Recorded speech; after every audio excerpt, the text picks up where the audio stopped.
ಶ್ರೀ ಕ್ಷೇತ್ರ ಧರ್ಮಸ್ಥಳಕ್ಕೆ ಮಹಾಶಿವರಾತ್ರಿಯ ಸಂದರ್ಭದಲ್ಲಿ ಪಾದಯಾತ್ರೆಗಳು ಬಹಳ ಸಹಸ್ರಾರು ಮಂದಿ ಬರ್ತಾ ಇದ್ದಾರೆ. ಈಗ ನಾವಿರುವಂಥದ್ದು ಚಾರ್ಮಾಡಿಯಲ್ಲಿ.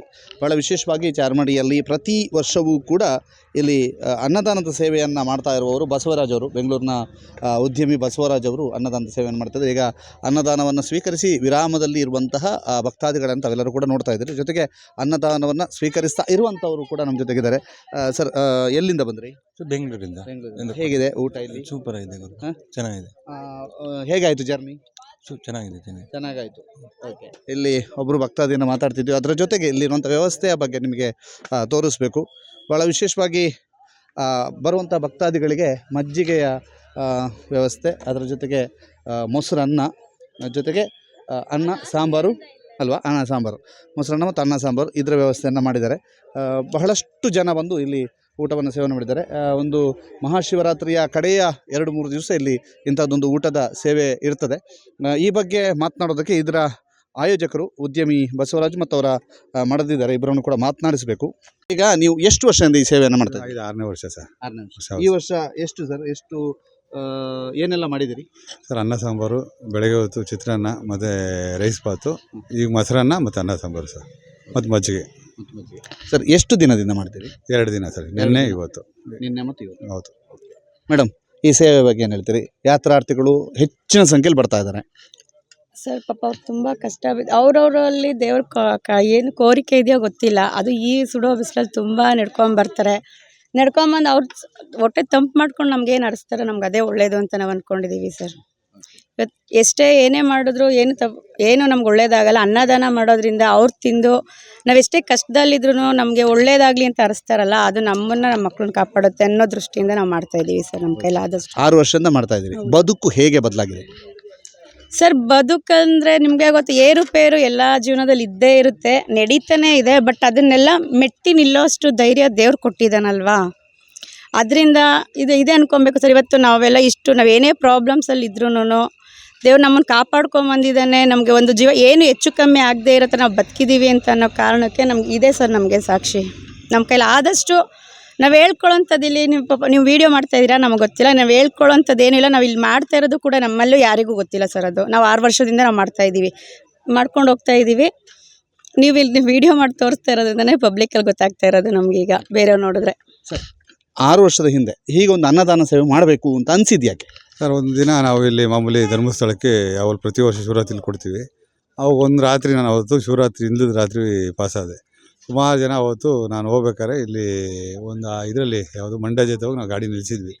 ಅವಾಗ ಯಾರೋ ಮಾಡ್ತಿದ್ರಲ್ಲಿ, ಅವಾಗ ನಾವು ಬರೋ ವರ್ಷದಿಂದ ಮಾಡೋಲ್ಲ ಅಂತ ನಾವು ಅಲ್ಲಿ ಆಂಜನೇಯ ದೇವಸ್ಥಾನ ಇದೆ ಇದರ ಬಿಡದಿ ಹತ್ರ, ಒಂದು 22 ವರ್ಷದಿಂದ ಮಾಡಿಸ್ತೀವಿ. ಈ ಥರ ನಮ್ಮ ಕೈಲಾಗಿ ಸೇವೆ ಮಾಡೋಣ ಅಂತ ಸಣ್ಣದಾಗಿ ನಮ್ಮ ಪಾಂಡೆ ಭಟ್ರೆ ಅವತ್ತಿಂದ ಫಸ್ಟಿಂದನೂ ಹಿಂಗೆ ಅಲ್ಲಿ ಧರ್ಮಸ್ಥಳದ ಪರಿಚಯ ಮಾಡಿಕೊಟ್ರು. ಆವತ್ತಿಂದ ಹಂಗೆ ಬತ್ತಾ ಈ ಮಟ್ಟಕ್ಕೆ ಮಾಡ್ತಾಯಿದ್ದೀವಿ ಸರ್. ಅವತ್ತು ಚಿಕ್ಕದಾಗಿ ಆರಂಭವಾಗಿದೆ, ಇವತ್ತು ಬಹಳ ಬೃಹತ್ ಮಟ್ಟದಲ್ಲಿ ಅನ್ನದಾನ ಸೇವೆ ನಡೀತಾ ಇದೆ. ಹೌದು ಸರ್. ಇದೇ ರೀತಿ ಇನ್ನು ನಮ್ಮ ಮಕ್ಕಳು ಕಾಲದಲ್ಲೂ ಸರ್ ಅವರು ಆದಷ್ಟು ಈ ಥರ ಮಾಡ್ಕೊಂಡು ಹೋಗಲಿ ಅಂತ ನಾವು ಅದನ್ನೇ ಹೇಳ್ಕೊಡ್ತೀವಿ ಸರ್. ಅವರಿಗೆ ದುಡ್ಡು ಸಂಪಾದನೆ ಮಾಡೋದು ಇಂಪಾರ್ಟೆಂಟ್ ಅಲ್ಲ, ನಮ್ಮ ಕೈಲಿ ಆದಷ್ಟು ಜನರಿಗೆ ಏನು ಒಳ್ಳೇದಾಗುತ್ತೋ ಅದನ್ನು ಮಾಡಲೇಬೇಕು ಸರ್ ನಾವು. ಈ ದಂಪತಿಯ ಸೇವೆಯನ್ನು ನಾವು ಇಲ್ಲಿ ಗುರುತಿಸಲೇಬೇಕು. ಯಾಕೆಂತಂದರೆ ಬಹಳಷ್ಟು ಜನಕ್ಕೆ, ಸುಮಾರು 10,000ಕ್ಕೂ ಅಧಿಕ ಜನಕ್ಕೆ ಇಲ್ಲಿ ಅನ್ನದಾನದ ಸೇವೆ ನಡೀತದೆ. ಬಂದು ದಣಿದವರಿಗೆ ಅನ್ನದಾನದ ಸೇವೆ ಇರ್ಬೋದು, ಮಜ್ಜಿಗೆ ಇರ್ಬೋದು, ಬೆಳಗಿನ ಹೊತ್ತು ಉಪಹಾರ ಇರ್ಬೋದು, ಹೀಗೆ ಒಂದು ಸೇವೆಯನ್ನು ನಿರಂತರವಾಗಿ 6 ವರ್ಷಗಳಿಂದ ಬರ್ತಾ ಇದ್ದಾರೆ. ಅದರ ಜೊತೆಗೆ ಪ್ರತಿ ವರ್ಷವೂ ಕೂಡ ಅದರಲ್ಲಿ ಬೇರೆ ಬೇರೆ ವಿಷಯಗಳನ್ನು ಜೋಡಣೆ ಮಾಡ್ತಾರೆ. ಜೊತೆಗೆ ಕೇವಲ ಅನ್ನ ಸಾಂಬಾರು ಮಾತ್ರ ಅಲ್ಲ, ಒಂದಷ್ಟು ಬೆಳಗಿನ ಹೊತ್ತಿಗೆ ಉಪಹಾರಕ್ಕೆ ವಿಶೇಷವಾದಂಥ ಆಸ್ಥೆಯನ್ನು ವಹಿಸ್ತಾರೆ. ಜೊತೆಗೆ ನಮ್ಮ ಇಲ್ಲಿಯ ಸ್ಥಳೀಯ ಬಾಣಸಿಗರನ್ನು ಕರೆಸಿ ಇಲ್ಲಿ ಅಡುಗೆಯ ವ್ಯವಸ್ಥೆಯನ್ನು ಮಾಡಿಸ್ತಾರೆ. ಇದು ವಿಶೇಷವಾದಂತಹ ಸೇವೆ. ಪಾದಯಾತ್ರಿಗಳು ಇಲ್ಲೊಂದು ಊಟದ ವ್ಯವಸ್ಥೆ ಇದೆ ಅನ್ನುವಂತಹದ್ದು ಕಳೆದ 5-6 ವರ್ಷಗಳಿಂದ ಅವರಿಗೆ ಮನದಟ್ಟಾಗಿದೆ. ಅದರಿಂದ ಹೆಚ್ಚಿನವರು ಇಲ್ಲಿಗೆ ಒಂದು ಊಟದ ಸೇವೆಯನ್ನು ಅಥವಾ ಭೋಜನವನ್ನು ಇಲ್ಲೇ ಸ್ವೀಕರಿಸಿ ಹೋಗ್ತಾರೆ. ಪಂಚೇಶ್ ಚಾರ್ಮಾಡಿ ಜೊತೆಗೆ ದಾಮೋದರ ದೊಂಡೊಲೆ, ಸುದ್ದಿ ನ್ಯೂಸ್ ಚಾರ್ಮಾಡಿ.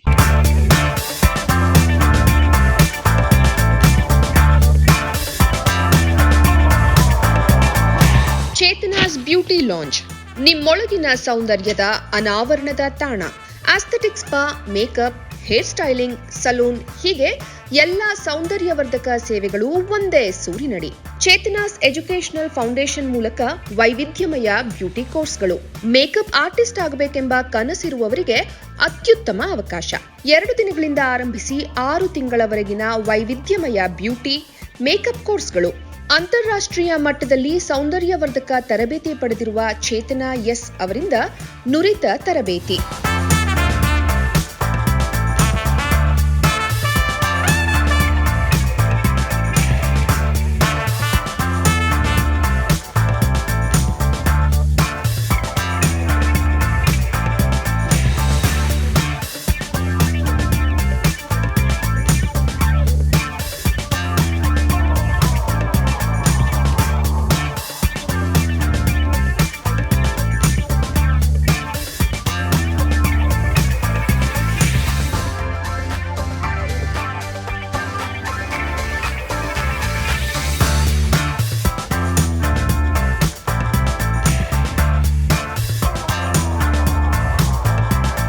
ಈ ಅದ್ಭುತ ಅವಕಾಶವನ್ನ ಸದುಪಯೋಗಪಡಿಸಿಕೊಳ್ಳಿ. ಚೇತನಾಸ್ ಬ್ಯೂಟಿ ಲಾಂಜ್ 3ನೇ ಮಹಡಿ, Kankanadi gate building, Kankanadi bypass ರಸ್ತೆ, ಮಂಗಳೂರು 575002. ಮೊಬೈಲ್ ಸಂಖ್ಯೆ 9845292411, 9108583714, 8904173914. Email chetanabeautystudio@gmail.com. Web www.cblaunch.com.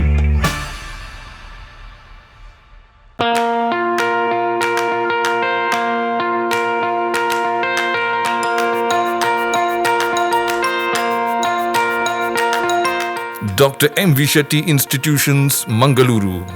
Empowering dreams and achieving greatness since 1985. Dr. M.V. Shetty College prides itself in its history of 38 years.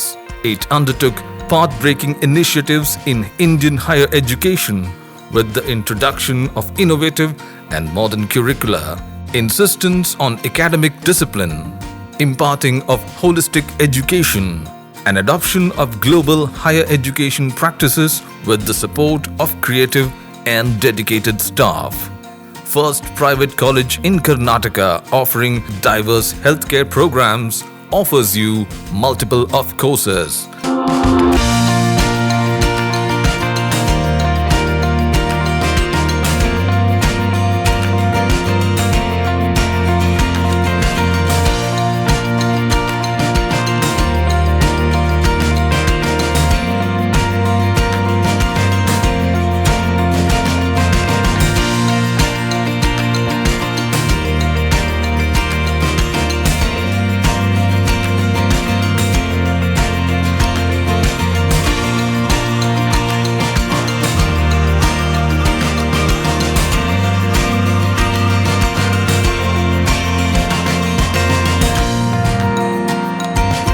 Dr. M.V. Shetty Institutions is a nurturing ground for an individual's holistic development to make effective contribution to the society in a dynamic environment. Dr. M.V. Shetty Institutions, Kavur Road, Vidyanagar, Mangaluru, Karnataka 575013. Contact 0824 248 1048, 0824 248 1096. Website www.mvshettycolleges.edu.in.